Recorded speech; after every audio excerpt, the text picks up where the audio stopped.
मुझे ढेर सारे पकवान चाहिए, वरण, भात, कढ़ी, 3 प्रकार की सब्जियां, रोटी और कोई एक चीज मीठी।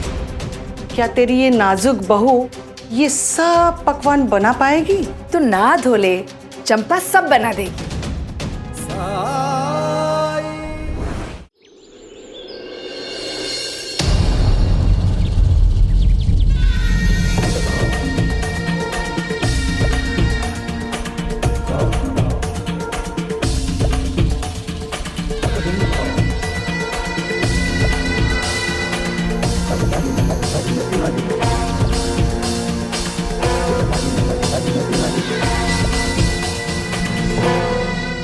अंततः वो दिन आ गया जब जीत का सेहरा भैरू के सिर पे सजेगा और धन की वर्षा मेरी झोली में। हरिओम। फिर इसे शहर शहर ले जाकर पैसे और नाम दोनों कमाऊंगा। भैरू मेरे लिए सोने का अंडा देने वाली मुर्गी सिद्ध होने वाला है। हरिओम।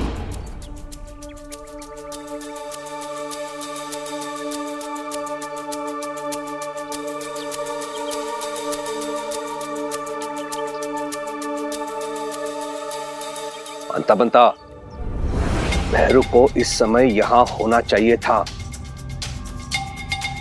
पता लगाओ कहां है वो। जाओ। जी सरकार, चलिए बस।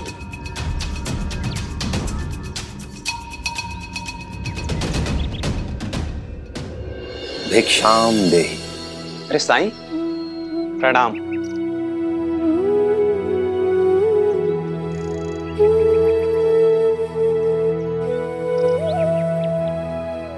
घर की लक्ष्मी आज कुछ नाराज है क्या? हाँ साईं, देखिए ना, घर पे मेरे दोस्त आए हुए हैं और वो अभी मायके जाने की जिद कर रही है। मेरा मायका इसी गांव में 2 गली छोड़ के ही तो है। मिलकर आ जाऊंगी तो क्या बिगड़ जाएगा? मेरी आई मेरी राह देख रही होगी। मैंने जाने के लिए मना किया नहीं ना। अगर थोड़ी देर में चली जाओगी तो कोई पहाड़ नहीं टूट पड़ेगा। और वैसे भी वो बिस्तर पे नहीं है तो अभी के अभी देखने जाना जरूरी है। मैं गलत कह रहा हूं साईं?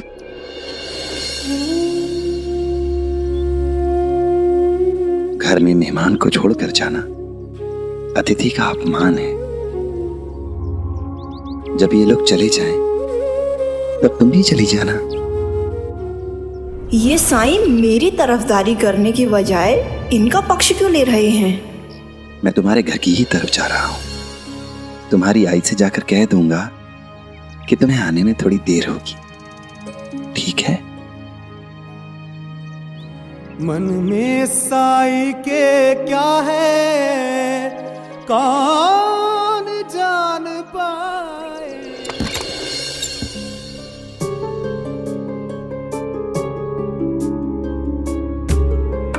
चाप करके सुबह सुबह ही सोई है चंपा, और चाप की आवाज से भैरू भी सो नहीं पाया होगा। उसे सोने देती हूँ।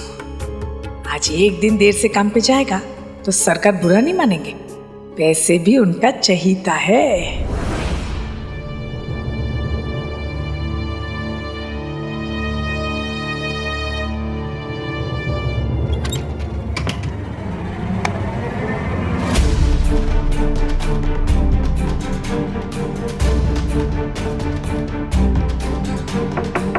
बोलो। हे भगवान, आज तो प्रतियोगिता है और मैं सोता रहा। खोलो। अरे जल्दी खोलो। कौन है? जल्दी खोलो। हाँ, रुको। अरे तू अब तक बैठा क्या है? चल जल्दी। वहाँ प्रतियोगिता शुरू हो गई है और तू आराम से सो रहा है। मुझे उठाया क्यों नहीं तुमने? कहा था ना तुमसे। मैं सुबह होने के इंतजार में जग रही थी, पता नहीं कैसे आग लग गई। बहाने नहीं, अपनी सास की बातें याद रहती है तुम्हें। और आई आप तो जग गई थी ना, जानती थी कि आज मेरी प्रतियोगिता है, फिर क्यों नहीं उठाया मुझे? प्रतियोगिता? मुझे तो ध्यान ही नहीं रहा। अरे ये तू मैं बाद में करना। तुम्हें पहले ही देर हो चुकी है, सरकार तुम्हारी राह देख रहे हैं, चलो जल्दी। उन्होंने भेजा है हमें, जल्दी से तैयार होके अखाड़े में पहुंच जाना, वरना सरकार का गुस्सा तो तू जानता ही है। जल्दी आ। चलो। आता है। इस घर में सास को बहू की और बहू को सास की चिंता है, मेरी किसी को नहीं। बेटे से ज्यादा पोते की चिंता है।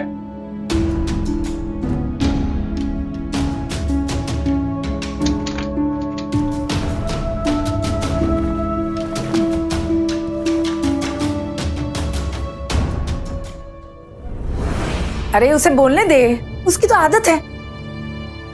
जा उसका खाना लगा ले, नहा के आता ही होगा। हाँ जा।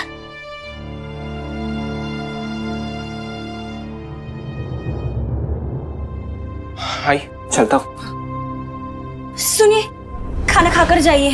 खाना खिलाने का इतना ही शौक था तो पहले जगा देती। सुनिए, आपने बीती रात भी नहीं खाया था। सुनिए, मैं क्या कहती हूँ, सुनिए मेरी बात सुनिए।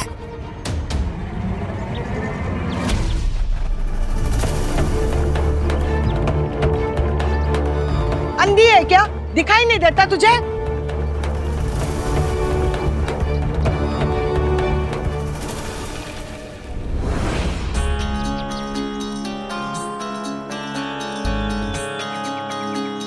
अरे सरस्वती तू?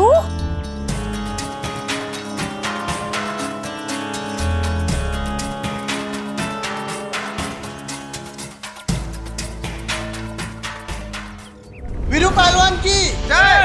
वीरू पहलवान की जय। वीरू पहलवान की जय। वीरू पहलवान की जय। वीरू पहलवान की जय।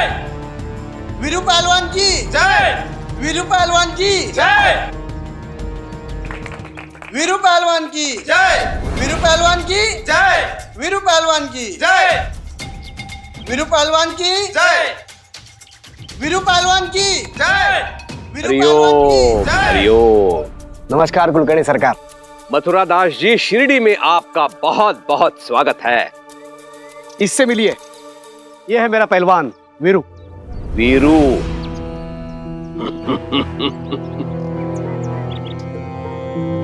आप अपने पहलवान को ऐसे कंधे पे उठाकर लेकर आ गए? जी, वीरू ने मेरा मान सम्मान बढ़ाया है। पिछले 5 सालों से कुश्ती में वो अपराजित रहा है। बंबई, पूना, अहमदनगर जैसे बड़े बड़े शहरों में कोई भी पहलवान इसको हरा नहीं पाया है।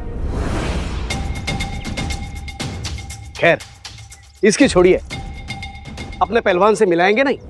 हाँ, मेरा पहलवान आता ही होगा, कसरत कर रहा होगा कहीं। हरिओम।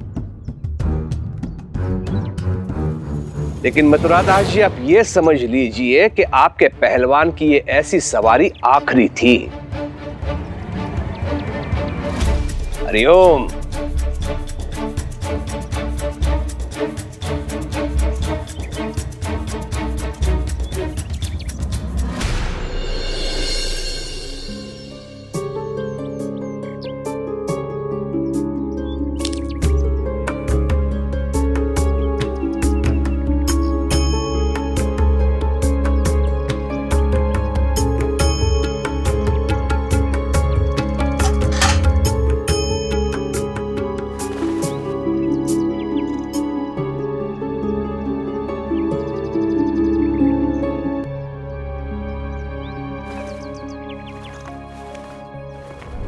फल का है मेरे?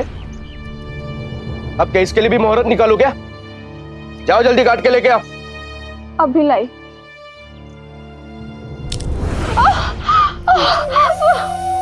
अरे जरा देख के चला करो। हाँ? और हाँ, ये सब गंदगी साफ कर लेना, समझे? जाओ काट के लेके आओ फल।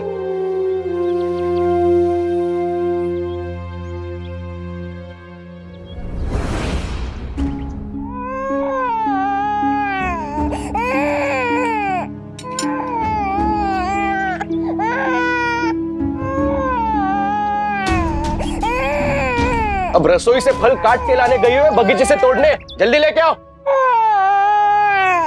जरा मुर्गी देखिए, पास में ही रखे हैं, खुद ले लीजिए। मतलब मुझे उठा के ही छोड़ोगे तुम?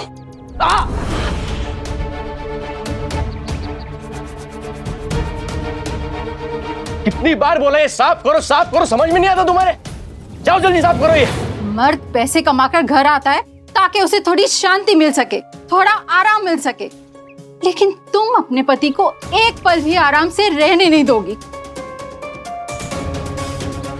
क्या मांगा था उसने?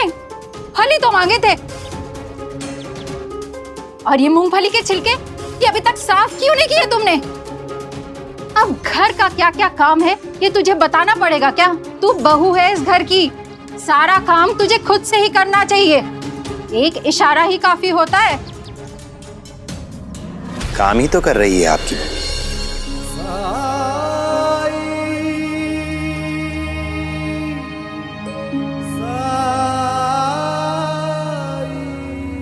प्रणाम साईं।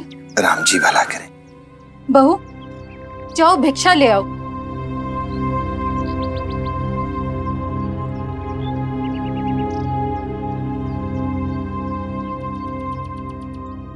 आपके पारिवारिक मामलों में हस्तक्षेप करने के लिए क्षमा चाहता हूं, पर अभी अभी मैंने देखा आपके सुपुत्र चाहते तो फलों की थाली खुद भी ले सकते थे। साईं, ऐसा नहीं है कि मैं थाली उनके हाथ में देना नहीं चाहती थी, लेकिन मेरा मुन्ना रोने लगा था। मेरे दर्द को कोई समझता ही नहीं है। इनका कहना है कि वो कड़ी मेहनत करते हैं, लेकिन सबसे ज्यादा मेहनत मैं करती हूँ, बिना किसी छुट्टी के। कम से कम एक छुट्टी तो इनको सप्ताह में मिलती है। मुझे तो काम से एक पल भी आराम नहीं मिलता। तुम तो ऐसे कह रही हो जैसे जीवन भर मैंने कुछ किया ही ना हो। अरे हमारे वक्त पे बड़े बड़े परिवार होते थे, सबकी देखभाल करनी पड़ती थी। और आज जो तू कर रही है ना, वो कुछ नया नहीं है, वो सदियों से चला आ रहा है। औरत का कर्तव्य होता है कि वो घर का कामकाज करे, सास ससुर के साथ साथ बच्चों की देखभाल करे, और सबसे महत्वपूर्ण बात, अपने पति को खुश रखे। तभी अच्छी पत्नी बनती है वो। और ये सारा काम खुशी खुशी करना चाहिए। पत्नी का स्वर्ग पति के चरणों में ही होता है। बिल्कुल सही कहा आपने काकी।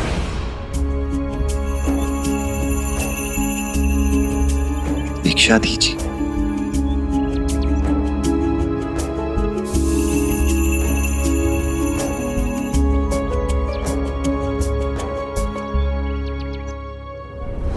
अरे हाँ, आपकी बेटी का संदेशा कहना तो मैं भूल ही गया।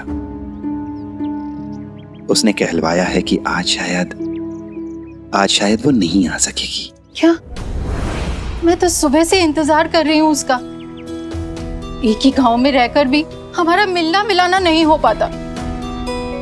चाहती तो मैं ही चली जाती, लेकिन जोड़ों की दर्द की वजह से मैं खुद नहीं जा पाऊंगी। आप चाहें तो मैं आपको वहां ले जा सकता हूँ। ये ठीक रहेगा। आइए मेरे साथ।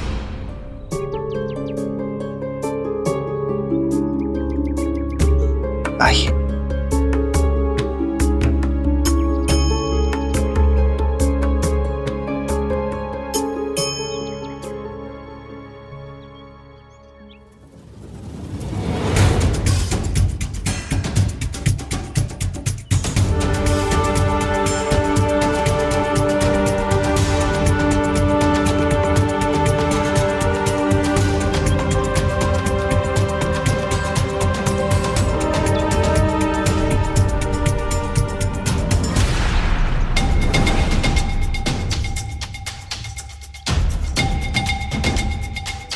इस समय इसे कुछ कहने का अर्थ भरी सभा में स्वयं का अपमान करने जैसा होगा और मनोबल भी टूटेगा इसका। आओ मेरे शेर आओ।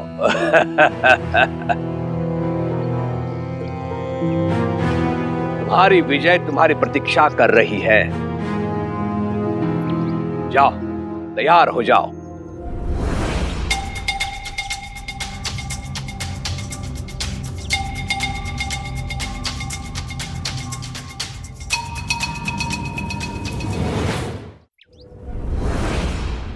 आज तुम्हें किसी भी हालत में जीतना है।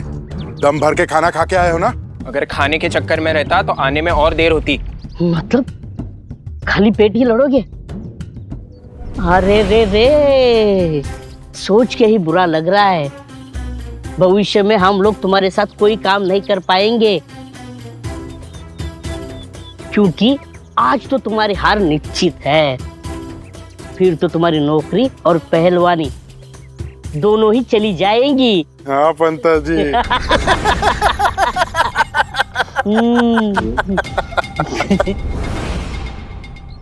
समझ में नहीं आता आखिर मेरी बहू को मुझसे इतनी शिकायत क्यों है, जबकि उसे तो खुश होना चाहिए कि उसे मुझ जैसी सास मिली है। एक मेरी सास थी निर्दयी, सारा दिन कोसती रहती थी, गालियां देती थी, लेकिन फिर भी मैंने कभी उनके सामने अपना मुंह नहीं खोला। और मैं क्या चाहती हूँ, मैं तो बस इतना चाहती हूँ कि मेरी बहू काम करे, और अपना काम करने में भला किसी को शिकायत क्यों होनी चाहिए। ये तो हर औरत का फर्ज होता है, घर की साफ सफाई करना, कपड़े धोना, बर्तन धोना, खाना बनाना। तो इसमें नया क्या है? अपने पति की देखभाल करना, बाल बच्चों को देखना। ये मेरी दूर की बहन है, शादी में नहीं आ पाई थी ना। सदा सुहागन रहो। पैर छूकर आशीर्वाद ले रही है, मतलब संस्कारी है। चलो, पहली परीक्षा में सफल हो गई। कमला, तुझे याद है, तू हमेशा कहती थी कि मैं अपने बेटे के लिए एक बहुत अच्छी लड़की ढूंढ कर लाऊंगी। तेरी बात कितनी सही है ये देखने आई हूं। साथ को आज क्या, मेरी बहू तेरी हर परीक्षा में सफल होगी। मेरी नजर से ज्यादा देर तक किसी के गुण दोष छुप नहीं सकते। हाँ हाँ, आराम से देखती रहे। जल्दी क्या है, अभी अभी तो आई है, बैठ नाश्ता कर। नाश्ता? तुझे पता है ना, मुझे ढेर सारे पकवान चाहिए। वरण, भात, कढ़ी, 3 प्रकार की सब्जियां, रोटी और कोई एक चीज मीठी। उसमें हलवा, शीरा, कुछ भी चलेगा।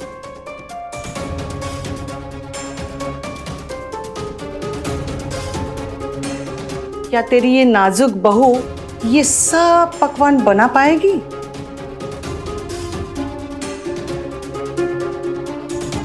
सरस्वती को ऐसे वक्त पे ही आना था जब चंपा का स्वास्थ्य ठीक नहीं है। बीती रात सोई भी नहीं है। अरे चंपा के लिए तो बाएं हाथ का खेल है। तू ना धो ले, चंपा सब बना देगी। ठीक है।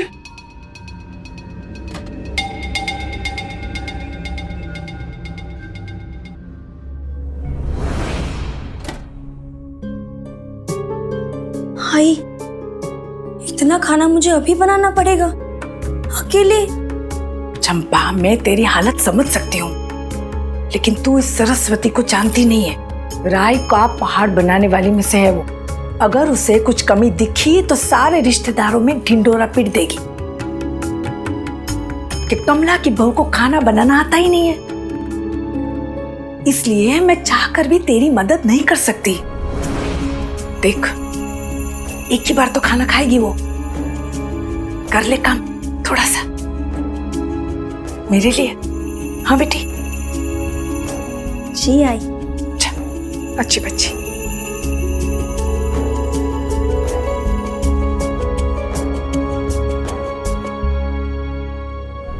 कुलकर्णी सरकार द्वारा आयोजित शिरडी केसरी कुश्ती प्रतियोगिता में आप सभी का स्वागत है। आपको यहाँ 2 पहलवानों के बीच एक जबरदस्त मुकाबला देखने को मिलेगा।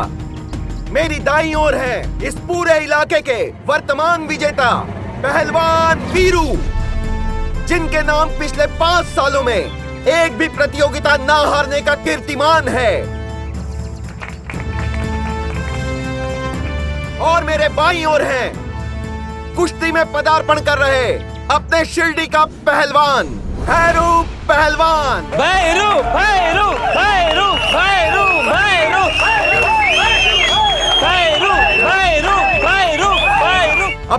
यह है कि भैरू पहलवान वर्तमान विजेता को पराजित कर पाएगा।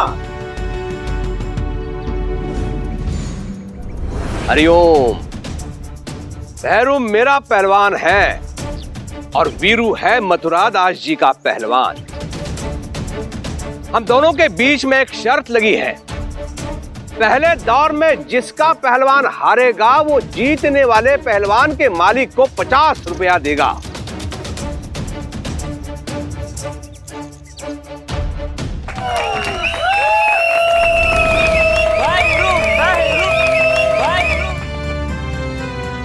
तो अब आरंभ होता है दोनों पहलवानों के बीच का पहला दौर।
खंडोबा, ये क्या हालत बना दी है मेरी बेटी की।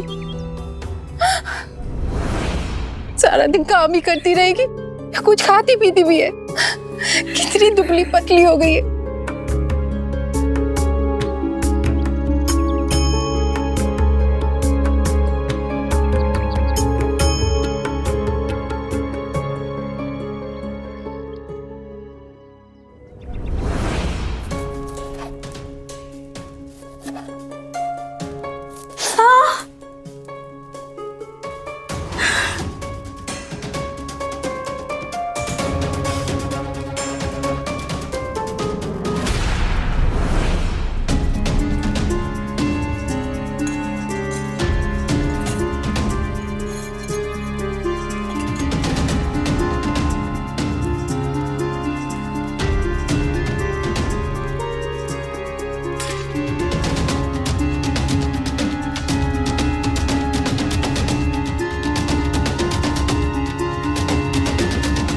तो गड़बड़ जरूर है। जैसा कमला ने बताया था वैसे तो ये किसी भी तरह से नहीं लगती।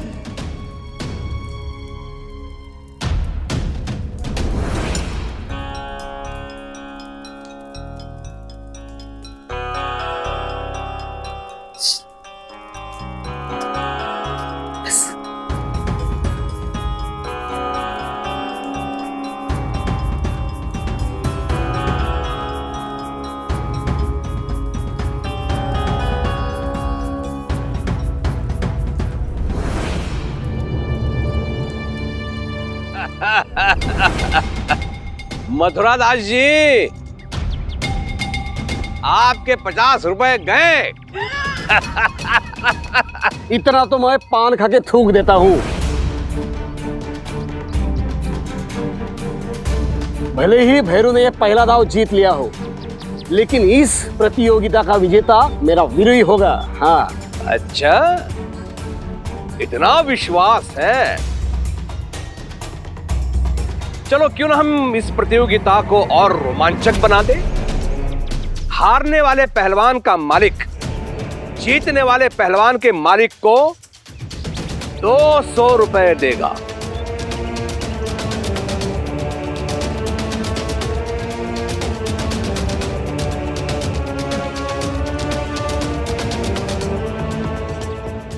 ठीक है, मुझे मंजूर है। 200 रुपए के लिए प्रतियोगिता का दूसरा दौर।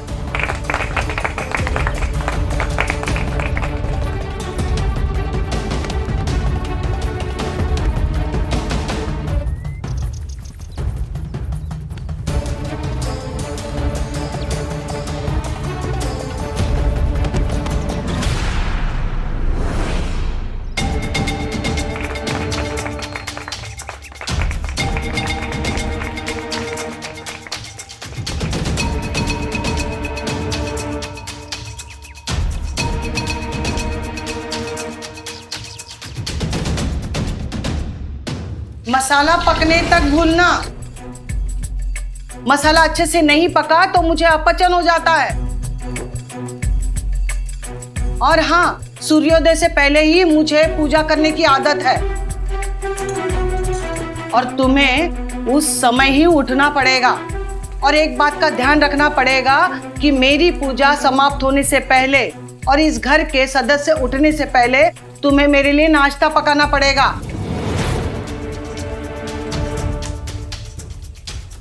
अरे सुन रही कि नहीं? हाँ? अगर कमला, हाँ? कैसी तेरी बहू? हाँ या ना में सर भी नहीं हिलाती। तू बेकार में परेशान हो रही है। बहू सब समझ गई है। तू जैसा कह रही है वैसे ही बनाएगी वो। एक बार तू उसके हाथ का बनाया हुआ खाना खाएगी ना, सब भूल जाएगी। चल।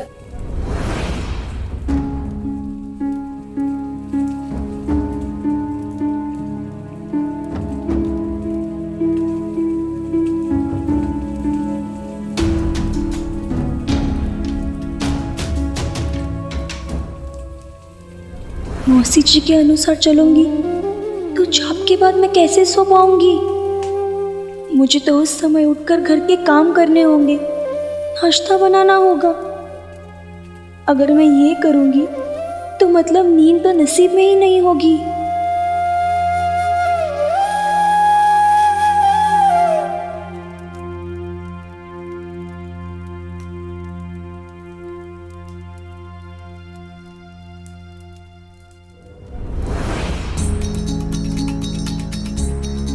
मेरा शक हर कदम यकीन में बदल रहा है।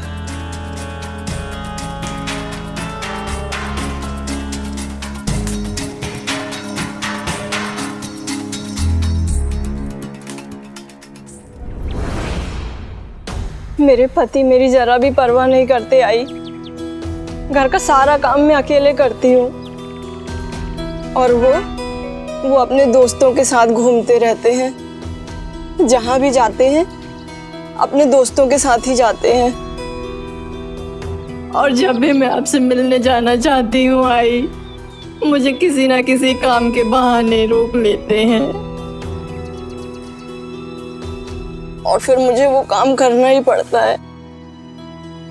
आपने मेरी शादी ये सोच के कराई थी आई कि मैं रानी बनकर रहूंगी, पर मैं नौकरानी बन के रह गई आई।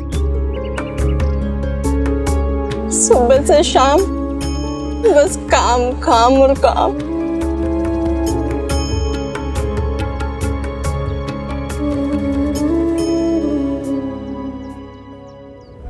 अब हुआ मुकाबला बराबरी का। अब होगा अंतिम दौर और इस अंतिम दौर में जो भी पहलवान जीतेगा वो इस प्रतियोगिता का विजेता होगा।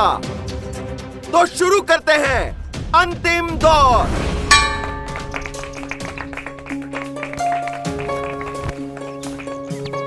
अरे जोर लगा भैरू, जोर लगा। जरा दिखा अपनी ताकत।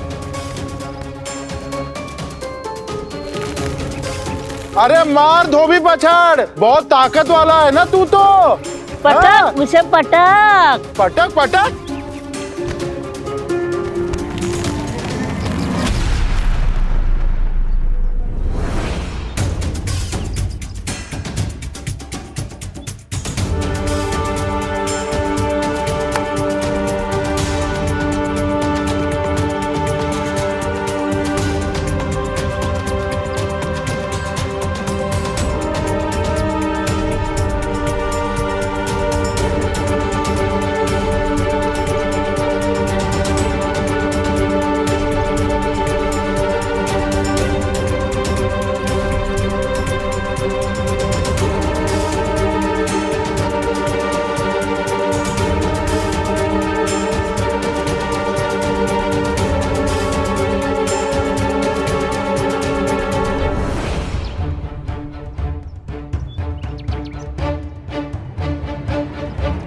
पंता ने मुझे सब कुछ बता दिया है।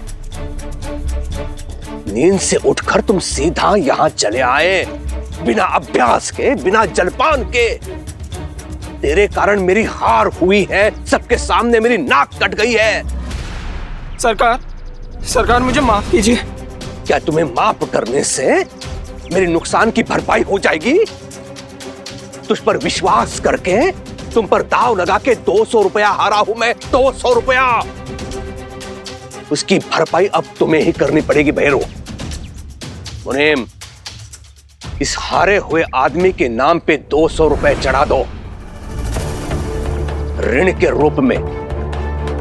यदि भुगतान कर पाया तो ठीक है, नहीं तो इसके वेतन से घटा लेना। जी सरकार। सासू माँ, आप? प्रणाम। मैंने अपनी बेटी की शादी तुमसे इसलिए करवाई थी ताकि इसका जीवन खुशहाल रहे, लेकिन जरा इसकी हालत देखिए, कैसी हालत कर दी है आपने इसकी। अरे आपको अपनी पत्नी पर जरा सा भी तरस नहीं आता? कैसी कमजोर हो गई है, कितनी थकी थकी लग रही है। ये कोई कोलू नहीं है, इंसान है, काम करते करते थक जाती है। क्या इसे थोड़ा सा आराम नहीं मिल सकता? चलिए आपके यहाँ ना सही, कम से कम आप इसे मेरे यहाँ भेज सकते हैं। मैं माँ हूं इसकी, इसका पूरा ख्याल रखूंगी, लेकिन नहीं, आपसे तो ये उम्मीद भी नहीं कर सकती। आप इसे मेरे यहाँ रहने के लिए क्या, मिलने तक के लिए नहीं भेजते। हर बार कोई ना कोई काम के बहाने रोक लेते हैं इसे। सासू माँ, आप तो ऐसे कह रही हैं जैसे मैं आपकी बेटी को कोयले की खदान में काम करने भेजता हूं। घर का काम, पति की सेवा, यही तो करती है बस ये। और हर औरत अपने घर में यही काम करती है, इसलिए अपने काम के लिए शिकायत कैसी? हाँ, मैं आपकी बेटी को बार बार मायके जाने से रोकता हूं, क्योंकि जिस दिन काम पर मैं नहीं जाता हूं, उस दिन मैं आराम करना चाहता हूं। और इसमें बुरा ही क्या है? आपकी बेटी आराम करे और मैं ना करूं। हाँ? पति की सेवा करना ही पत्नी का धर्म होता है। और वैसे भी औरत का स्वर्ग उसके पति के चरणों में ही होता है ना।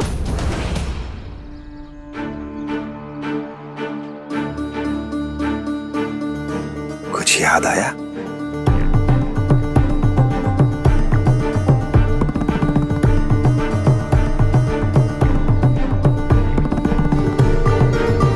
पत्नी का स्वर्ग पति के चरणों में ही होता है। और आपकी बहू भी तो ये सब करती है। कितनी बार आप उन्हें उनके मायके भेज देती हैं? बार बार नहीं ना, क्योंकि वहिनी के जाने से आप सभी लोगों को असुविधा होती है, परेशानी होती है ना?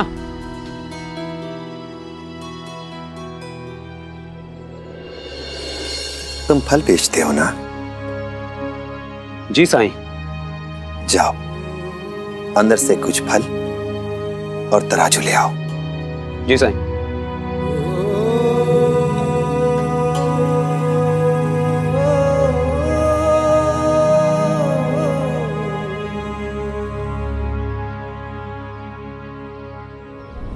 ये लीजिए साईं। उठाओ बाट।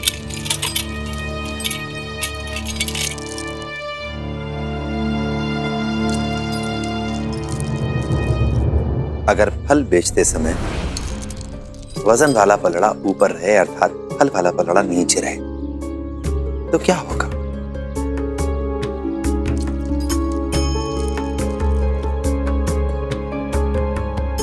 मेरा नुकसान।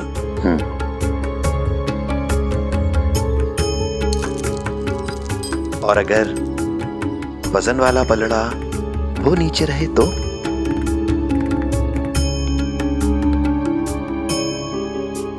ग्राहक का नुकसान। इसका अर्थ ये हुआ कि दोनों पलड़ों के बराबर होने पर ही किसी का नुकसान नहीं होगा।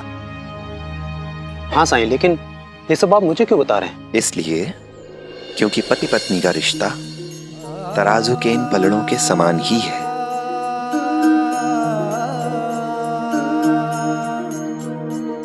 अगर कोई भी पलड़ा नीचे या ऊपर होगा तो दूसरे का नुकसान होगा। इसीलिए सुखी दाम्पत्य के लिए यह जरूरी है कि दोनों पलड़े बराबर रहें। इसके लिए जरूरी है कि पति पत्नी दोनों बेहतर दाम्पत्य के लिए बराबर का प्रयास करें। घर परिवार की बराबर की जिम्मेदारी उठाएं तो दोनों में से किसी को भी नुकसान नहीं होगा,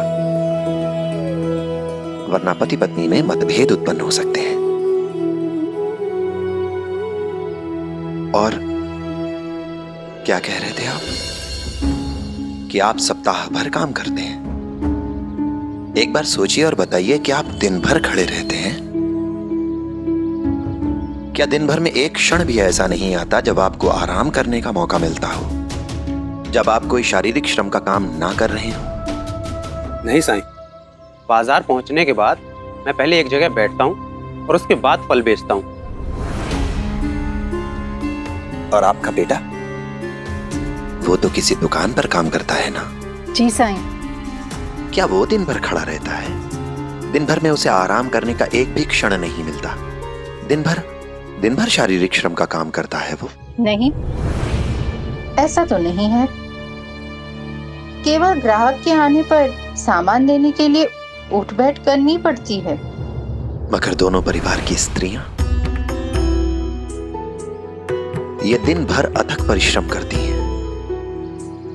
सुबह जल्दी पतिदेव के उठने से पहले उठती हैं। शाम को परिवार के सारे सदस्यों के बाद सोती हैं। दिन भर काम के पीछे चक्कर घिन्नी की तरह भागती फिरती हैं। सुबह जल्दी उठना है, पानी भरना है, खाना बनाना है, घर की साफ सफाई, कपड़े धोना, बर्तन धोना, बच्चों को नहलाना धुलाना, उन्हें विद्यालय के लिए तैयार करना, कटाई सिलाई। दिन खत्म हो जाता है लेकिन काम खत्म नहीं होते।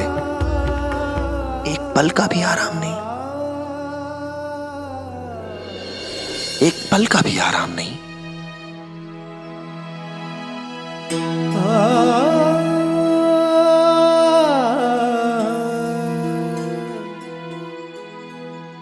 तो हम क्या करें साईं? हम इतने अमीर भी तो नहीं कि काम के लिए नौकर रख सकें। नौकर नहीं लगा सकते तो कोई बात नहीं, कम से कम अपनी पत्नी की मदद खुद तो कर सकते हैं। घर के छोटे मोटे कामों में उसका हाथ बटाकर। और वो मदद भी रोज नहीं करनी है, केवल तब जब आप घर पर हो, फुर्सत में हो। या फिर मूंगफली खाकर उसके छिलके फेंककर जो फर्श आपने गंदा किया है उसे खुद से साफ कर सकते हैं आपके सुपुत्र। या फिर कम से कम एक फल काटकर अपनी पत्नी को खिला सकते हैं।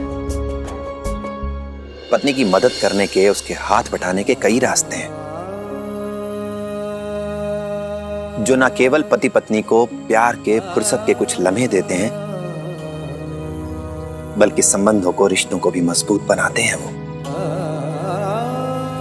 ये कभी नहीं सोचना चाहिए कि मैं घर आया हूं दिन भर काम करके इसलिए मैं थक गया हूं तो मैं कुछ काम नहीं करूंगा। ये समझने की कोशिश करनी चाहिए कि आपकी पत्नी जो पूरे घर की जिम्मेदारी उठा रही है वो आपसे ज्यादा थकी हुई है, पर फिर भी आपकी सेवा में तत्पर है। और जब पति अपनी पत्नी का हाथ बटाता है घर के कामों में तो पत्नी को भी अर्धांगिनी होने का एहसास होता है। घर का काम जल्दी निपट जाता है, दोनों आराम कर सकते हैं। ऐसा बिल्कुल नहीं है कि घर के बाहर काम करने वाला, घर के लिए कमाई करने वाला इंसान ही परेशान होता है महत्वपूर्ण है। घर के अंदर काम करने वाले इंसान की भी उतनी ही महत्वपूर्ण भूमिका है एक सफल वैवाहिक जीवन में, क्योंकि उसके भी अपने तनाव होते हैं, अपनी भूमिका, अपनी परेशानियां, अपनी चिंताएं होती हैं। और इस बात को पति पत्नी जितनी जल्दी समझ ले उतनी ही जल्दी वो एक दूसरे का सम्मान करने लगेंगे।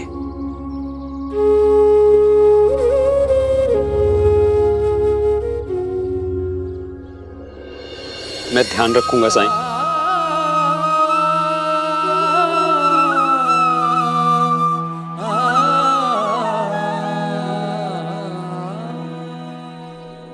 और जितनी ममता आपको अपनी बेटी के लिए है उतनी बहू के लिए भी रखिए, क्योंकि वो भी किसी की बेटी है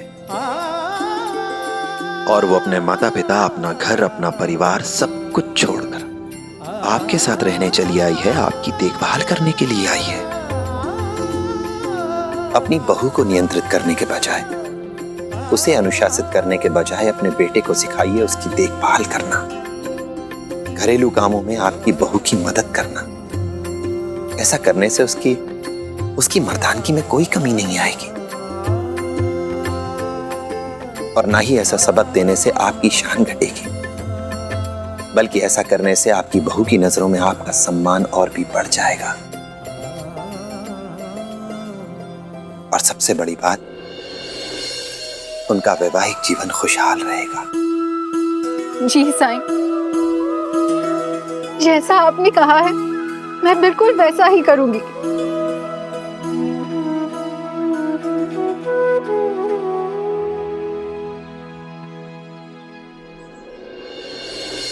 हर स्त्री का एक सपना होता है, पर कुछ ही अपने सपनों को पूरा करने के लिए घर से बाहर निकल पाती हैं, घर की चौखट को लांघ पाती हैं,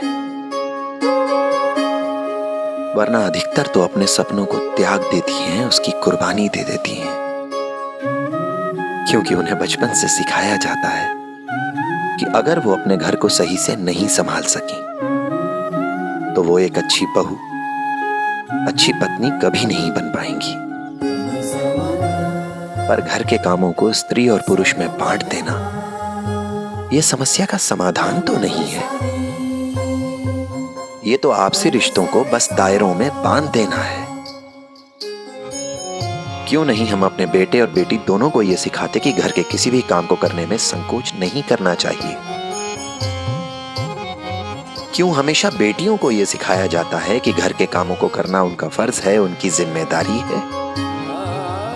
ये बात हम बेटों को क्यों नहीं सिखाते? दोनों को एक जैसी शिक्षा क्यों नहीं देते हम? अगर कभी आपका बेटा अपनी पत्नी की मदद करे तो उसे मूर्ख मत समझिएगा, बल्कि ये सोचकर खुश हो जाइएगा कि जो मदद आपकी बहू को मिल रही है, कहीं ना कहीं वो मदद आपकी बेटी को भी मिल रही होगी, क्योंकि किसी ना किसी मां ने जरूर सिखाया होगा अपने बेटे को अपनी पत्नी, अपनी अर्धांगिनी की मदद करना।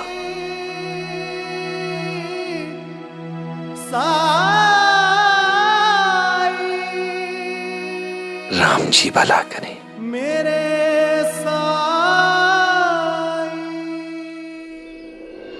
तभी थकी थकी नजर आ रही है। अरे कमला, तू 1 साल कैसे रोकी? तूने तुरंत इलाज करवा देना चाहिए था। देर आए दुरुस्त आए। लेकिन अब मुझे पूरी उम्मीद है कि सब कुछ ठीक हो जाएगा। मैं जल्द ही आजी बन जाऊंगी। एक तरफ इसका इलाज चल रहा है और दूसरी तरफ आज मेरे भैरू की प्रतियोगिता खत्म हो जाएगी और प्रतियोगिता का विजेता बनने के बाद वो भी तनाव मुक्त हो जाएगा और उसके पास समय होगा। भगवान ने जितना होनहार मुझे बेटा दिया है उतनी ही होनहार बहू दी है। खा खा।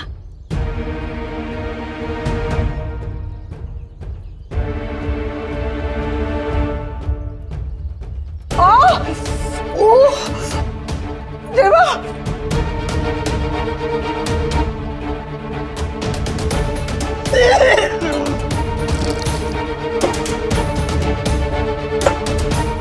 देवा, अरे तुझे मसाला भूनने के लिए कहा था, तूने तो मेरा मुंह ही जला डाला।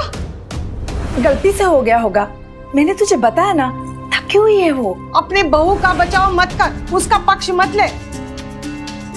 मैं इसके उम्र की थी तब मैं सिर्फ 3 घंटे सोती थी। मजाल है कि मैं खाना खराब बनाती। अरे औरतों की जिंदगी में कोई ना कोई ऐसी अड़चने आती रहती है, परेशानियां घिरी रहती है। कोई ना कोई बीमार रहता है, बच्चों की परेशानियां, तो कभी सास ससुर की परेशानियां होती है। चाहे कैसी भी परिस्थिति हो, बहू का परम कर्तव्य है कि अपने पूरे परिवार को स्वादिष्ट खाना बना के खिलाना ही चाहिए और उसको परिपूर्ण होने के लिए खुद प्रयास करना चाहिए। अरे ऐसे छोटी छोटी बात पे थक जाएगी तो तेरी देखभाल कौन करेगा? यही करेगी ना। और सबसे महत्वपूर्ण बात यह है कि अपने पति की सेवा। अरे उसकी देखभाल कौन करेगा? तू ही करेगी ना। हाँ? पहलवान है, कड़ी मेहनत करता है, तो उसे खाना भी स्वादिष्ट और पौष्टिक मिलना ही चाहिए। ऐसे जला हुआ खाना खिलाएगी तो? हाँ? मौसी, इस घर में खाना तो छोड़िए, समय पर नाश्ता तक नहीं मिलता।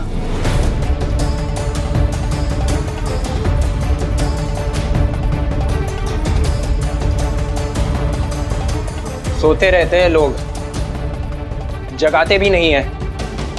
इस घर में सबकी अपनी अपनी प्राथमिकता है। किसी को फिक्र है मेरी?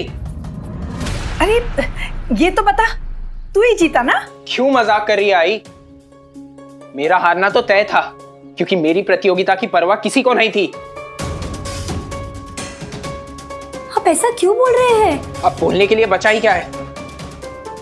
आई तो शुरू से ही मेरी पहलवानी को लेकर गंभीर नहीं थी। रही सही उम्मीद मुझे तुमसे थी, लेकिन तुम तो सास की बातों को ज्यादा महत्व देती हो। तुम्हारी वजह से मेरी रातों की नींद हराम हो गई है। पति को उठाने की फिक्र होती तो जगती, पति की प्रतियोगिता की चिंता होती तो मेरी बात का ध्यान रखती। ना समय पे जगाया, ना ही समय पे नाश्ता दिया, जिससे पति प्रतियोगिता हार गया। उसका सपना तो टूटा, साथ ही मालिक का सपना भी टूटा, जिससे मालिक ने नाराज होकर 200 रुपए का कर्जदार बना दिया मुझे।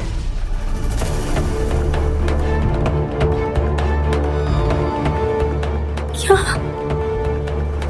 200 रुपए का कर्ज? हाँ, अब न जाने कब तक सरकार के लिए मुफ्त में काम करना पड़ेगा। मुझे लगता है मैं साई के पास चलना चाहिए। तुमसे जब भी कुछ कहो तो तुम्हारा एक ही जवाब होता है कि साई के पास जाना चाहिए। अरे जब गलती तुम्हारी है तो बेचारे साई क्या करेंगे? मेरी गलती? आप तो सब जानते हैं, फिर भी आप दोषी मुझे क्यों ठहरा रहे हैं? एक तो मैं पहले से अस्वस्थ थी, ऊपर से कल ब्रह्म मुहूर्त में जाप कर रही थी, और जाते वक्त मैंने आपको कहा था कि नाश्ता करके जाइए, और आपने खाना इसलिए नहीं खाया क्योंकि आपको देर हो रही थी। हाँ, वो देरी तुम्हारी वजह से हो रही थी, क्योंकि तुम दूसरों को दोष मत दीजिए। प्रतियोगिता आपकी थी, है ना? पहलवान बनने का सपना आपका है, सपना आपका, फिक्र दूसरों को। आप खुद नहीं उठ सकते थे? आपके दूध पीते बच्चे हैं। बच्चे की चाह में तुम रात को उठकर जाप कर रही थी, तुम्हारी वजह से मैं सो नहीं पाया। अगर समय पर सो जाता तो खुद ही उठ जाता। अच्छा, आपको लगता है कि बच्चा सिर्फ मुझे चाहिए? मैं जो कुछ कर रही हूँ इस परिवार के लिए कर रही हूँ, इस परिवार की खुशी के लिए कर रही हूँ। शांत हो जाओ, तुम दोनों शांत हो जाओ। आई मैं शांत क्यों हूँ? क्या नहीं किया मैंने? सेठ जी के पास गई, जहर जैसा काढ़ा पिया, रात भर जाग के जाप किया, और तो और लोगों के ताने भी सुने मैंने। तो कोई एहसान नहीं किया तुमने, समझ गई ना? कोई एहसान नहीं किया तुमने। जो किया वो तुम्हारा पत्नी धर्म था। लोक लाज के डर से बहुत सह लिया मैंने, बस अब और बर्दाश्त नहीं कर सकती मैं। आज के बाद मैं ये सब नहीं करूंगी। चंपा सुन। तो मत करना। भैरू।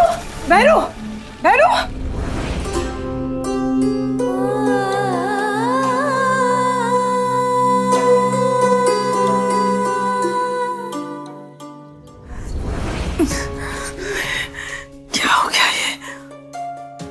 अरे कमला, तू तो कह रही थी कि तेरी बहू गाय है। ये तो शेरनी की तरह दहाड़ रही है।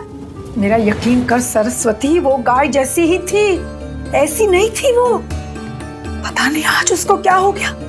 अरे वो तो आज्ञाकारी बहू है, आसपास के लोग तो उसका उदाहरण देते हैं, लेकिन आज क्या हुआ है? अरे मुझे तो लगता है किसी की नजर लग गई है उसे। हे देवा, तो अब मैं क्या करूं? इससे पहले बात बिगड़ जाए, सुन, किसी ओझा या तांत्रिक को बुला ले। हाँ,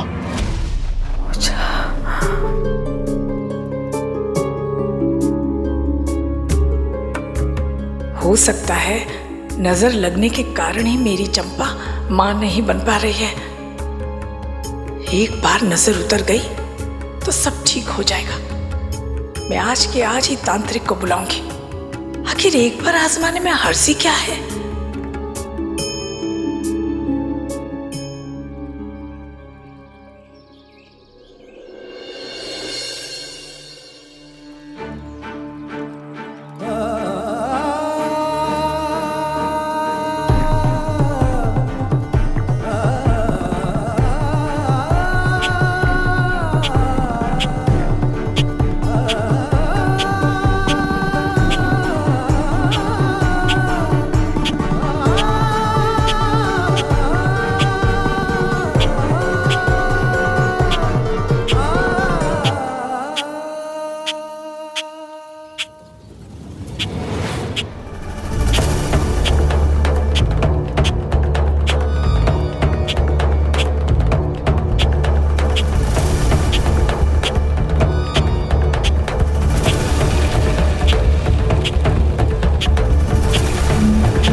ये भेड़ मत काट। काटना तो मैं भी नहीं चाहता साई, लेकिन मजबूर होकर काट रहा हूं। किसी काम का नहीं है ये, इसलिए मैंने फैसला किया है कि इसे काट कर किसी दूसरी नस्ल का पेड़ लगाऊंगा।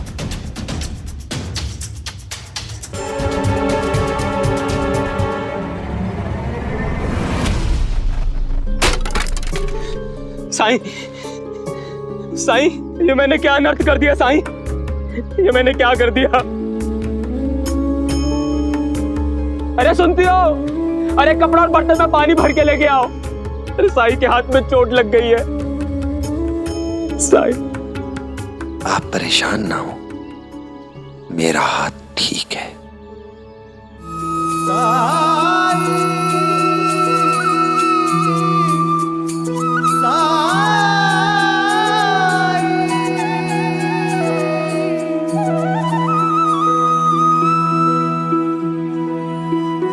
साई, कहाँ चोट लग गई आपको?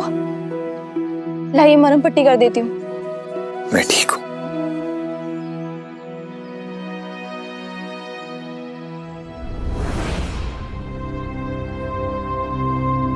एक बात पूछूं आपसे साईं, आपने ऐसा क्यों किया? तुम्हें रोकने के लिए। क्यों?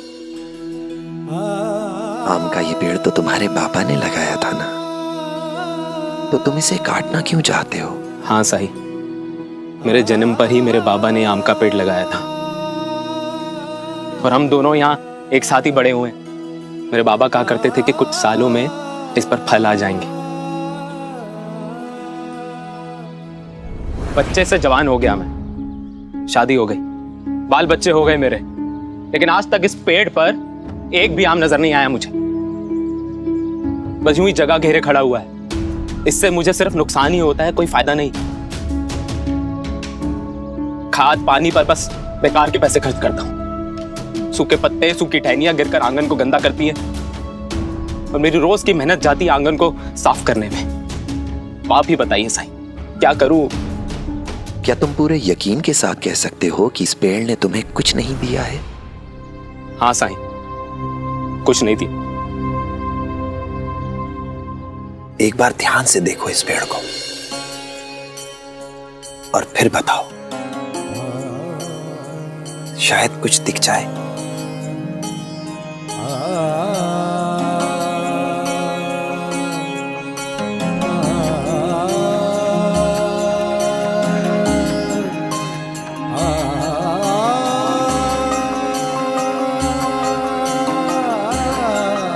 कुछ नजर आया?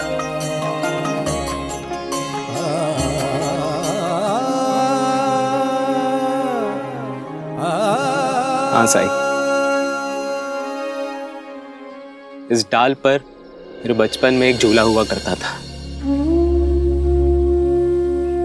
जिस पर मैं अपने दोस्तों के साथ खूब खेलता था, खूब झूलता था।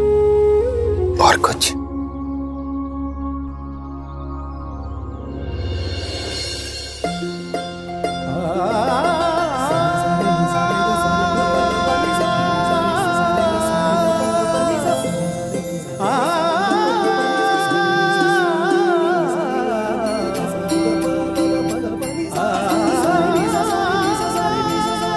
और कुछ? बच्चों के पैरों के निशान। बचपन में हम सब इस पेड़ के आसपास लुक्का छुपी खेला करते थे और जब थक जाते तो इसके नीचे बैठकर आराम किया करते थे और इसकी छांव में बैठकर घर से लाया हुआ सामान खाया करते थे साईं।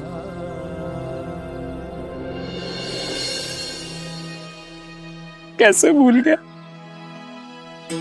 अपने बचपन की ये बातें साईं। इस पेड़ ने तुम्हें बहुत सारी यादें दी हैं, बहुत खूबसूरत यादें। इतने सालों तक तुम्हें इतने अच्छे अनुभव दिए हैं इसने, और केवल इसके एकमात्र दोष के कारण कि इस पर फल नहीं आते, तुम इसे काट देना चाहते हो। ये भले ही तुम्हें फल नहीं देता, इस पेड़ ने बाकी हर तरीके से तुम्हारी मदद की है और कर रहा है। आओ मेरे साथ।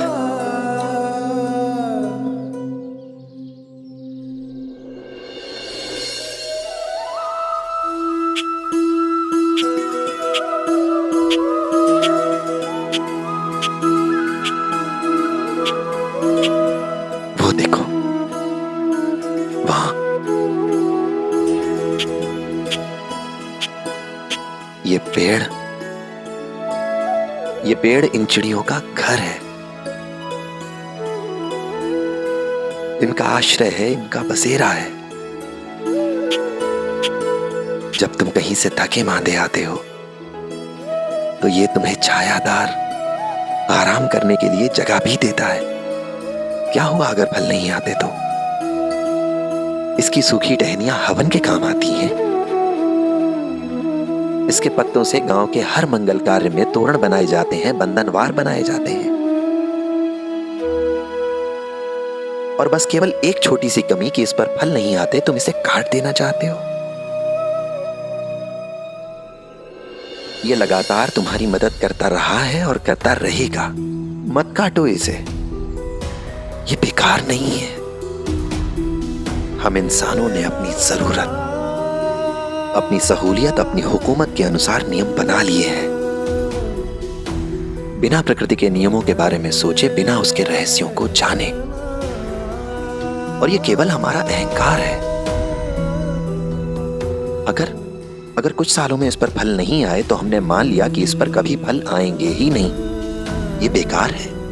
हम ये क्यों भूल जाते हैं कि इसका अस्तित्व केवल हमारी उम्मीदों को, हमारी जरूरतों को पूरा करने से नहीं है। और ये बात दावे से कैसे कह सकते हो कि इतने साल अगर इस पर फल नहीं आए तो आगे भी नहीं आएंगे? क्या हम प्रकृति से बड़े हैं? क्या हम प्रकृति के नियमों को जानते हैं?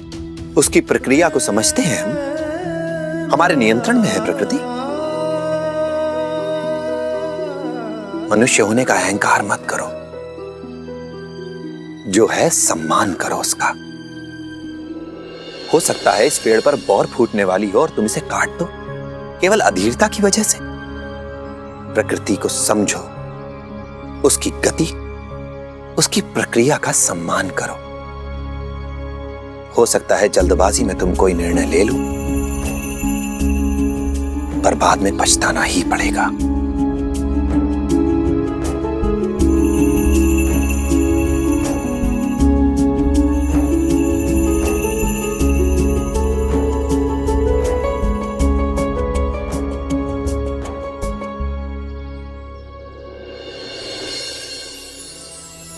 मुझे माफ कर दीजिए साईं, मैं ये बात हमेशा याद रखूंगा, हमेशा। आइए आइए आइए बाबा, आइए। कमला, बाबा जी आ गए। आइए बाबा जी।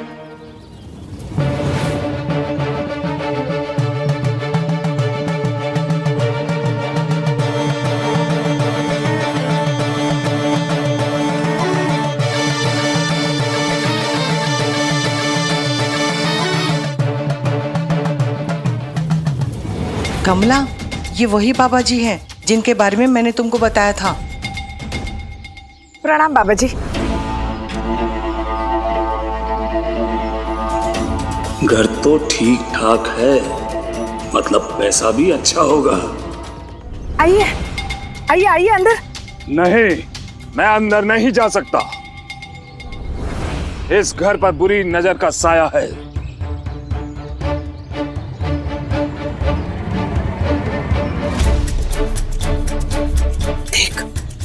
बाबा जी, मुझे पहले से ही शक था। क्या आप बुरी नजर उतार नहीं सकते? उतार तो सकता हूं, लेकिन ये उतना आसान नहीं होगा।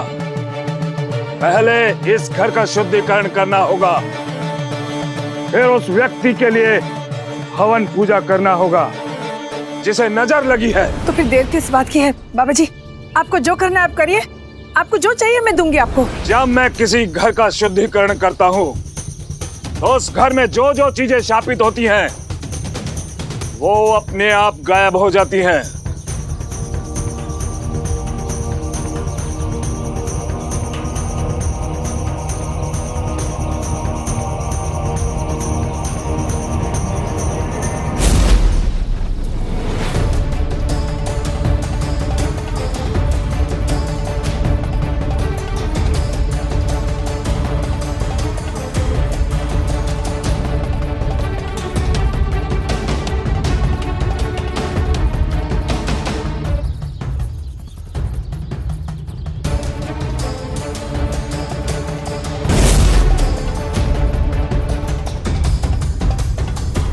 बहुत बुरी तरह से शापित है आपका घर।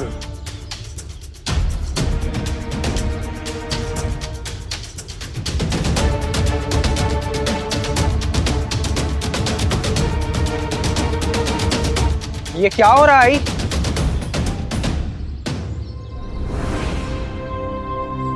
मैं जो भी कर रही हूँ बहू की भलाई के लिए कर रही हूँ।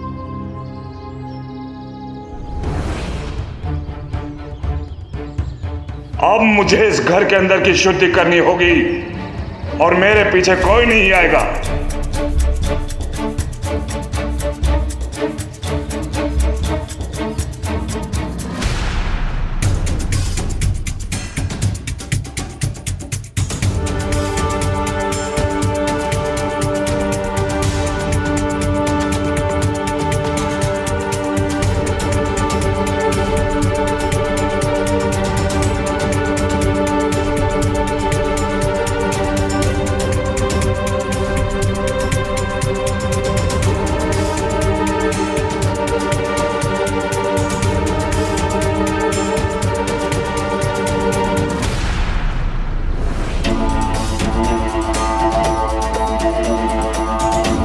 घर का शुद्धिकरण हो गया है।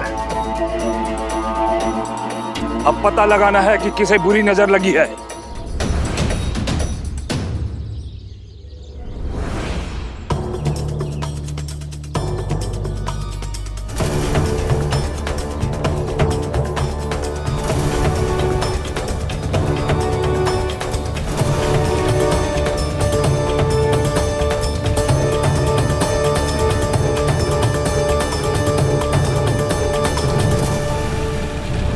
यही इस घर की बहू है, मतलब यही है मेरा शिकार।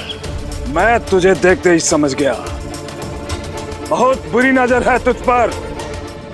वाह बाबा जी, आपने आते ही समस्या की जड़ ढूंढ ली। अब क्या करना होगा बाबा जी?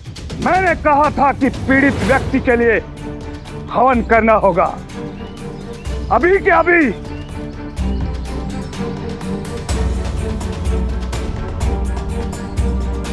आई, क्या ये सब करना जरूरी है? मैं पहले ही बहुत कुछ कर चुकी हूँ। ना तो अब हिम्मत है, ना ही इच्छा। तू मुझे ना कहेगी? कमला, तू इस पे क्यों भड़क रही है? हाँ, ये तेरी बहू नहीं, बुरी नजर बोल रही है।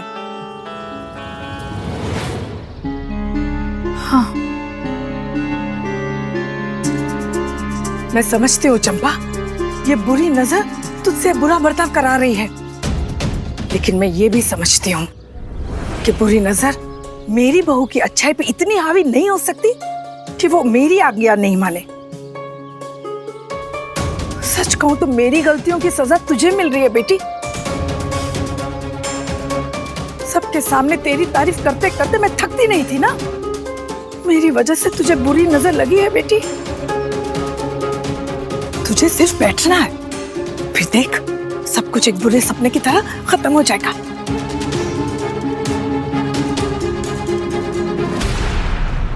क्या सोच रही है बेटी? हाँ, हाँ, ये हुई ना बहुओं वाली बात। आई, ये सब अंधविश्वास है। और चंपा, अब तुम ये सब भी करोगी? तू शांत रह। तू अपनी नाक बीच में मत घुसा। मेरी बहू मैं कहूंगी वैसे ही करेगी। और एक बार इसकी नजर उतर गई, फिर मैं तेरी भी नजर उतारूंगी।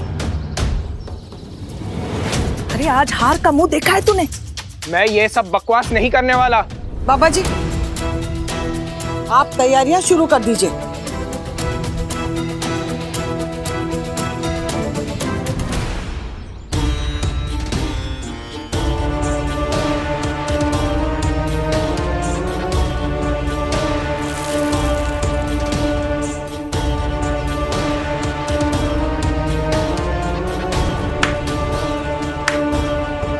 जब तक ये पूजा संपन्न नहीं हो जाती, कोई भी इसे पार नहीं करेगा, नहीं तो भस्म हो जाएगा।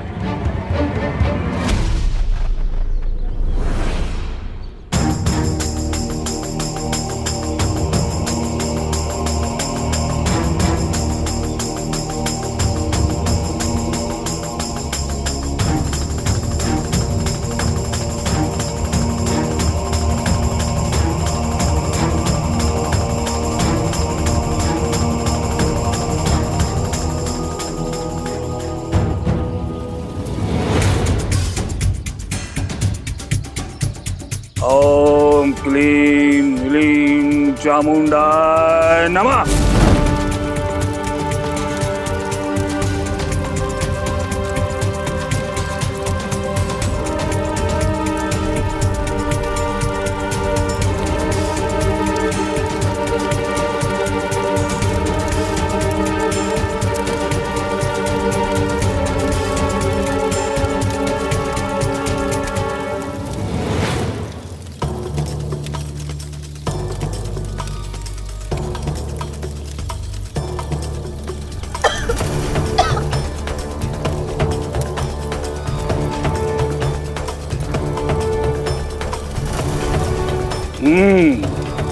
असर तो शुरू हुआ।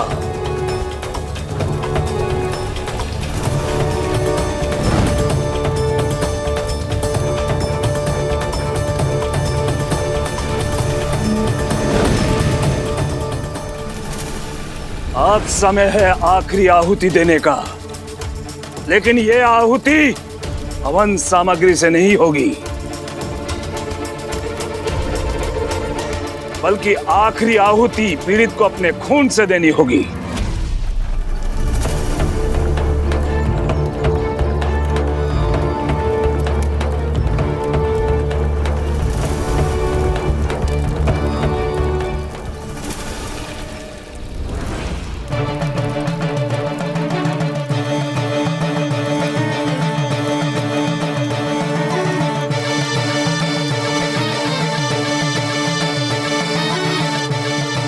तुम्हें अपने हाथ के रक्त को इस अग्नि में अर्पित करना होगा।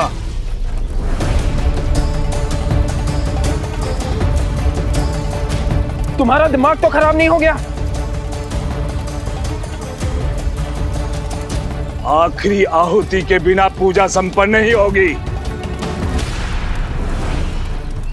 जहां पूजा में विघ्न पड़ा, पूजा अधूरी रही, तो घोर अनर्थ होगा।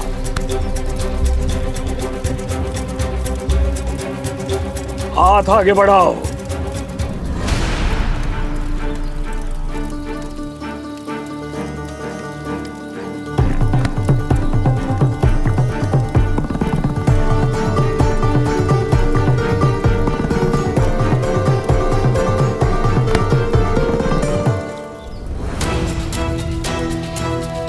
मैंने कहा ना, चंपा ये सब नहीं करेगी।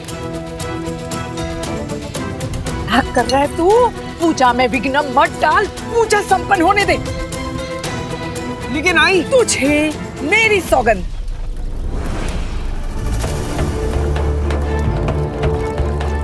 बाबा जी, अब चालू रखिए।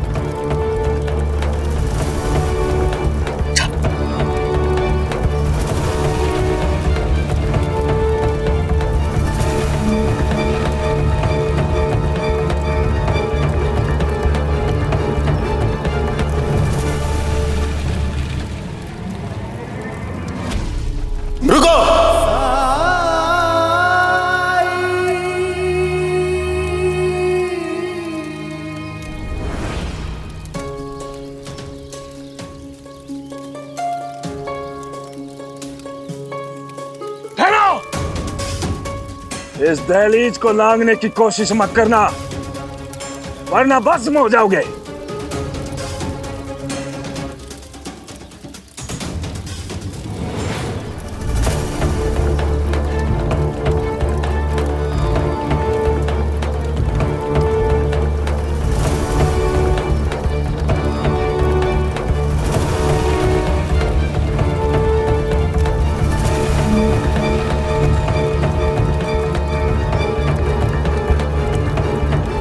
कुछ भी तो नहीं हुआ।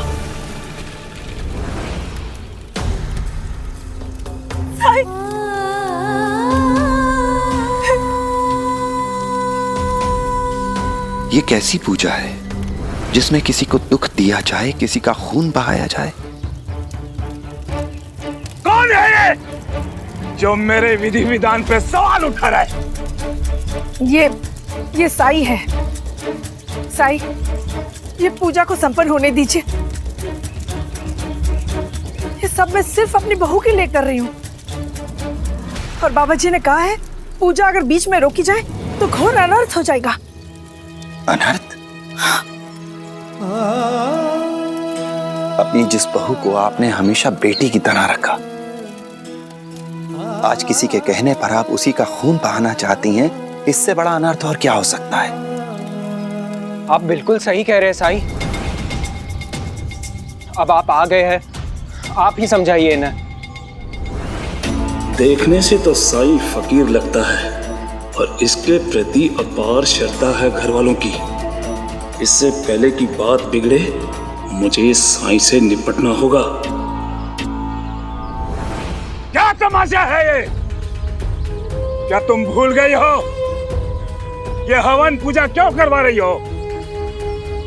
अगर ये पूजा संपन्न नहीं हुई तो जिस वंश को तुम बढ़ाना चाहती हो उस वंश का सर्वनाश तय है। भगवान दयालु है, वो क्षमा करता है,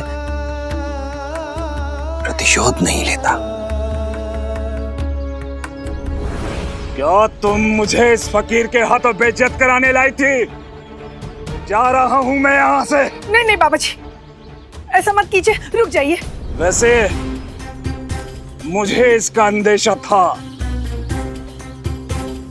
ऐसा ही होता है, जब कोई बुरा साया होता है कोई ना कोई आपकी पूजा को रोकने की कोशिश जरूर करेगा, और ये वही हो सकता है जो आपको खुश नहीं देख सकता।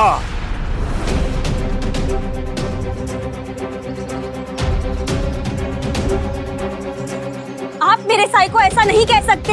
ये तू नहीं लड़की, ये तेरे अंदर का साया बोल रहा है। रुक दोस्त, अभी तुझे ठीक करता हूं।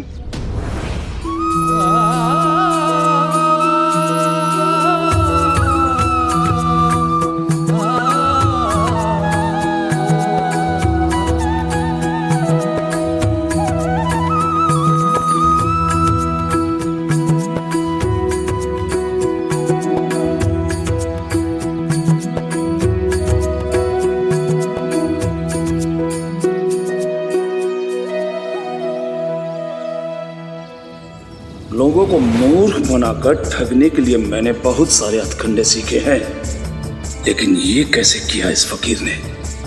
मुझे अपनी शक्ति दिखाने के लिए कुछ तो करना पड़ेगा।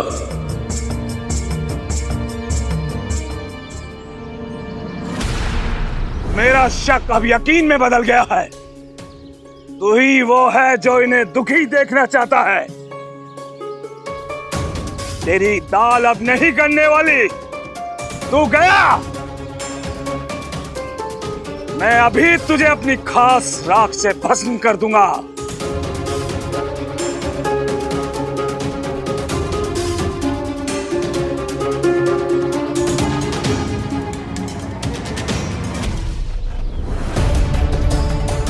आग! अरे आग! अरे आग बुझाओ! अरे आग बुझाओ! जाओ!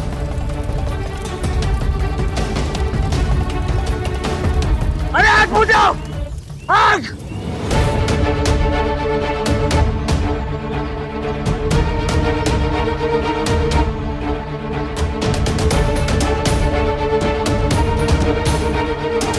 ये पोटली कैसी? इसमें तो राख है।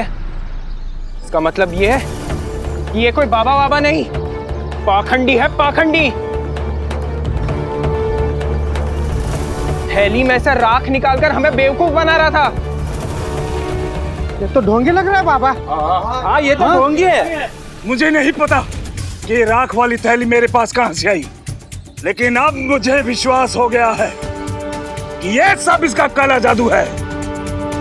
तूने इस फकीर का पक्ष लिया ना, तू नहीं जानती तुझ पर कैसे कैसे संकट आने वाले हैं। ना मुझे जानना है, ना किसी संकट का डर है, क्योंकि मेरे साथ मेरे साई हैं।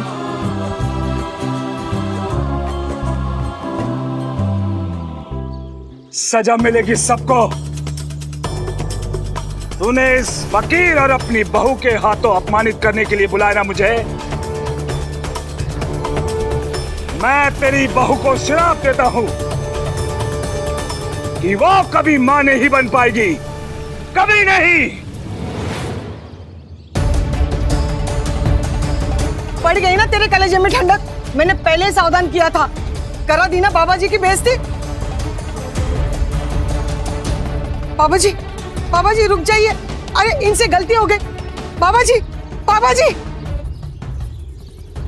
रुक जाइए, इन्हें माफ कर दीजिए, रुक जाइए।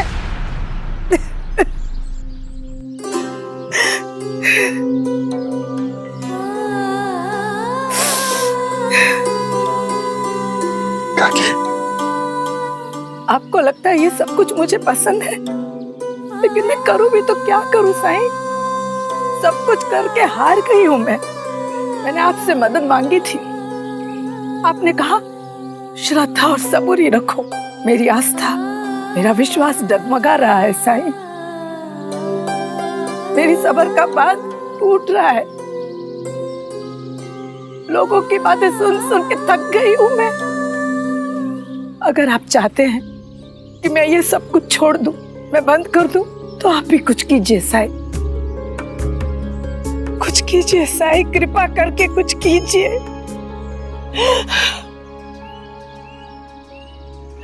मैं आपकी मदद करूंगा।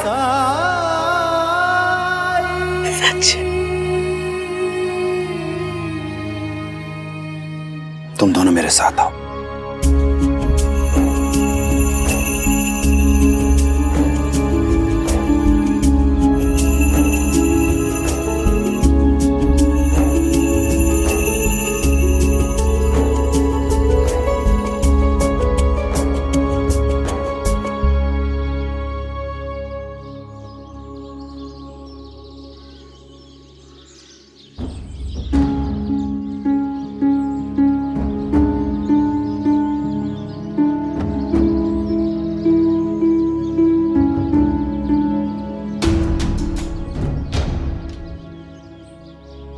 एक दूसरे का समर्थन, आपसी सद्भाव, समझदारी, एकता, निष्ठा, यही तुम्हें आदर्श दंपति बनाते हैं।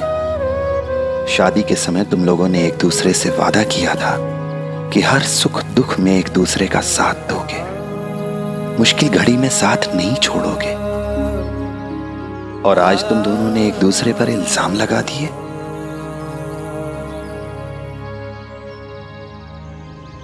मुझे उस समय गुस्सा आ गया था साई। मुझे भी। मैं माफी चाहती हूँ। पति पत्नी में अनबन हो जाना, छोटा मोटा झगड़ा होना, ये बहुत मामूली बात है, होता रहता है। लेकिन अगर तुम दोनों एक दूसरे का साथ नहीं दोगे तो उस तांत्रिक जैसे लोग बहुत आसानी से तुम्हारे मतभेदों का, तुम्हारी समस्या का लाभ उठाएंगे। आपने सही कहा साई, मुझे समझ में आ रहा था और मैं रोकना भी चाहता था, लेकिन आई ने अपनी कसम देकर मुझे विवश कर दिया। उनकी कसम को मैं तोड़ नहीं सकता था साई। अपनी मां की आज्ञा का पालन करना यह हर संतान का कर्तव्य है, लेकिन मत भूलो कि तुमने चंपा को भी वादा किया है उसकी सुरक्षा का, और इस बात को कभी भूलना नहीं। जीवन में बहुत बार ऐसी परिस्थितियां आएंगी जब तुम्हें एक दूसरे पर गुस्सा आएगा। उस समय दूसरे व्यक्ति के दृष्टिकोण से उस समस्या को देखने की कोशिश करना।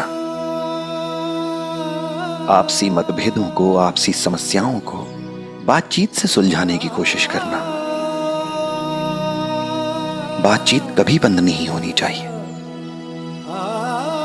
क्योंकि संवाद ही विवाद को मिटाने की शक्ति रखता है। साई, हमसे आज जो गलती हुई है वो भूल हम वापस कभी नहीं करेंगे। हर कदम पर एक दूसरे का साथ देंगे। आओ मेरे साथ।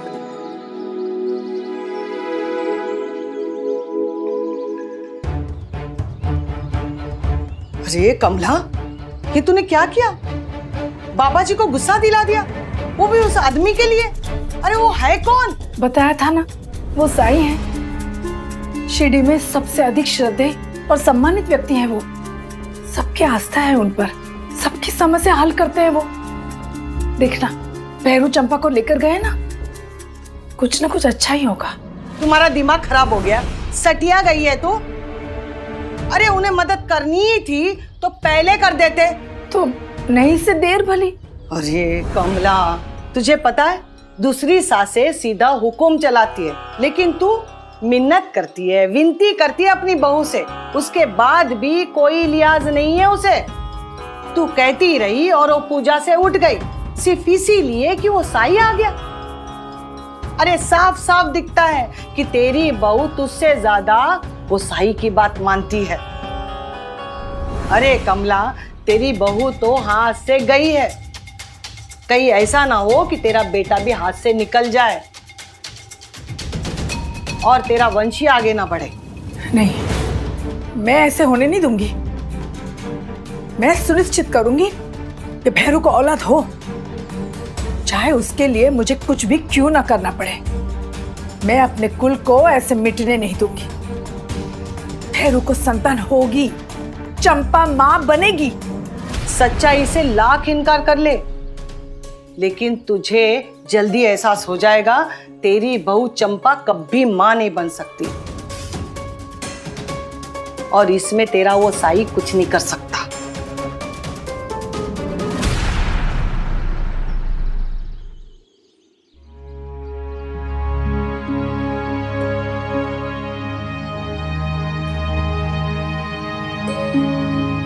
जो वादे तुम दोनों एक दूसरे से कर रहे हो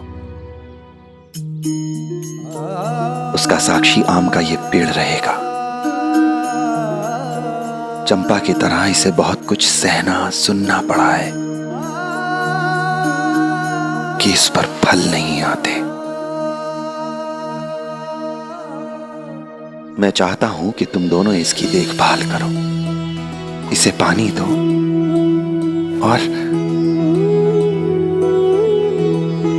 और इसे ये विश्वास दिलाओ कि इस पर भला आ सकते हैं।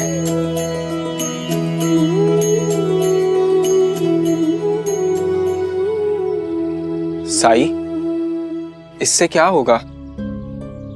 हमारी समस्या तो आई से है। उन्हें तब तक चैन नहीं मिलेगा जब तक हमें संतान नहीं हो जाती। तुम बस इसकी देखभाल करो, मन में साई के क्या है बाकी अल्लाह मालिक। कौन जान पाए। ओम साई, जी साई। साई राम जी भला करे। ओम साई ओम साई ओम साई ओम साई ओम। साई ऐसे कैसे कर सकते? उन्होंने तो कहा था वो मदद करेंगे। भला पेड़ को पानी देने से क्या होगा? उससे तो वैद्य जी अच्छे थे जिन्होंने दवाई के नाम पे कड़वा काढ़ा दिया, मगर मदद तो की। आई, नाम मत लो उस मनुष्य खाड़े का। चंपा के कहने पर मैं चुप रहा, आपको कुछ बताया नहीं, लेकिन आज सब बताता हूं। उस रात की बात।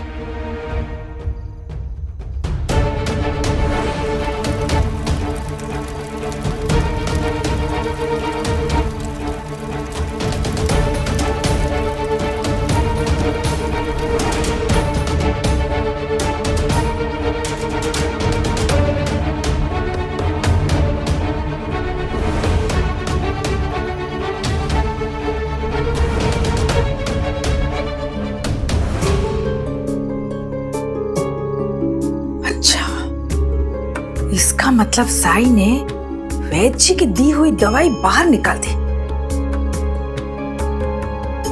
तभी काढ़े का असर नहीं हुआ।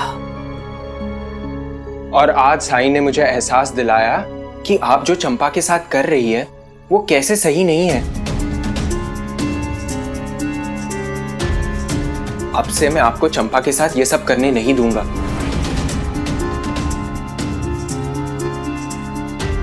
मुझे फर्क नहीं पड़ता कि मुझे बच्चा 1 साल बाद होता है या 10 साल बाद। अरे कमला, देखा तूने? अब ये तेरा बेटा साई की भाषा बोलने लगा है। इसको मैं बचपन से देखती आ रही हूँ। इसने आज तक इस प्रकार कभी भी तुमसे बात नहीं की। क्या तुम्हें अभी भी लगता है ये साई तुम्हारा शुभचिंतक है?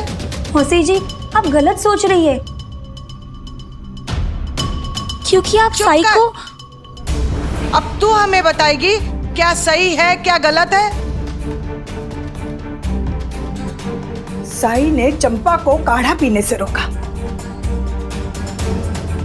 हवन में विघ्न डाला, और तो और मेरी इतनी विनती के बाद भी उन्होंने मेरी मदद नहीं की।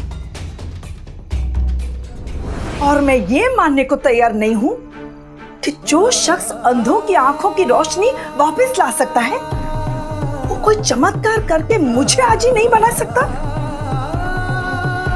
अगर वो चाहे तो कुछ भी असंभव नहीं है, यही कहते हैं ना सब। सरस्वती की बातें अब मुझे भी सच लगने लगी है। दाल में कुछ न कुछ काला है, तभी साई मदद नहीं कर रहे हमारी।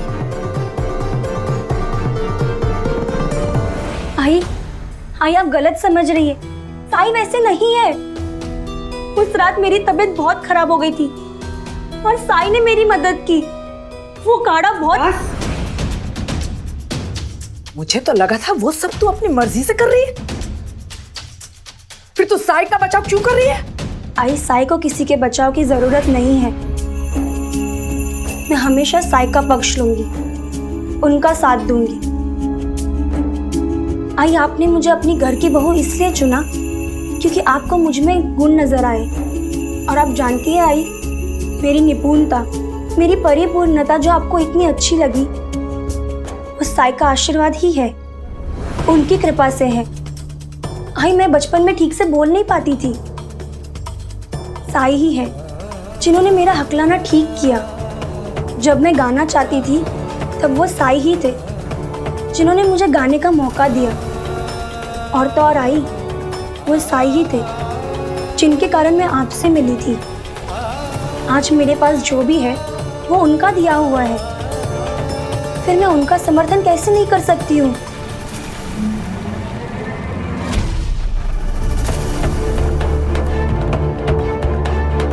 चंपा, मैं तुम्हारी सास हूँ।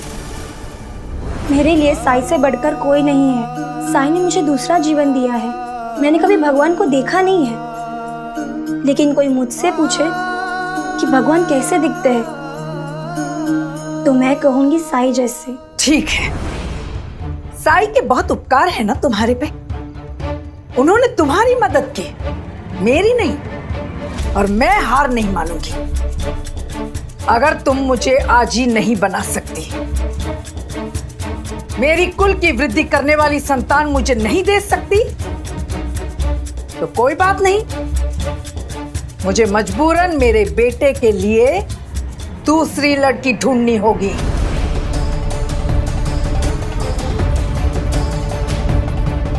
अगर बहू अपनी सास की बात नहीं मान सकती, तो ससुराल में उसका क्या काम?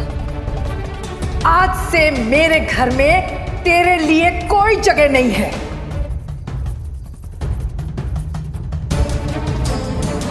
बस आई, मैं चुप हूं इसका मतलब ये नहीं कि आप जो चाहे वो कहेंगी। आपने हमें समझ क्या रखा है? अपने हाथों की कठपुतली? जैसा आप चाहे वैसे हम आपके इशारों पे नाचे, और आपका कोई फर्ज नहीं। ना आपको मेरी कुश्ती की फिक्र थी, ना चंपा के स्वास्थ्य की। आपके कारण उसे इतनी यातनाओं से गुजरना पड़ा। आज तो मैंने अपना सारा गुस्सा चंपा पर निकाला, लेकिन सच तो यह है कि सारा कसूर आपका था, क्योंकि चंपा को काढ़ा पिलाने का निर्णय आपका था। ब्रह्म मुहूर्त में जाग कर जाप करने के लिए चंपा को आपने कहा था। उस बेचारी की तो आंख लगी हुई थी, लेकिन आप तो जगी हुई थी ना। उसके बाद भी आपने मुझे जगाना जरूरी नहीं समझा। आपकी सारी ज्यादतियां झेलता रहा मैं, लेकिन अब नहीं। चंपा सिर्फ आपकी बहू ही नहीं, मेरी पत्नी भी है। आपके लिए अपनी बहू को छोड़ना आसान होगा, लेकिन मैं अपनी पत्नी को कभी नहीं छोड़ूंगा।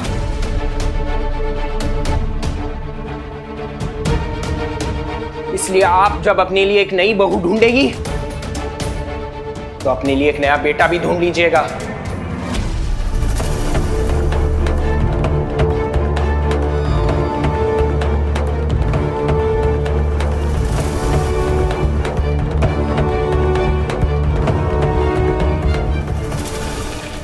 इस कल की आई हुई लड़की के लिए मेरा बेटा मुझ पर भड़का, मुझे पलटकर जवाब दिया। सरस्वती झूठ नहीं कह रही थी, पानी सर के ऊपर से जा चुका है। अब देख, मैं भी तेरी माँ हूँ। आज मैं कसम खाती हूँ कि मैं तेरी दूसरी शादी करवा के रहूंगी।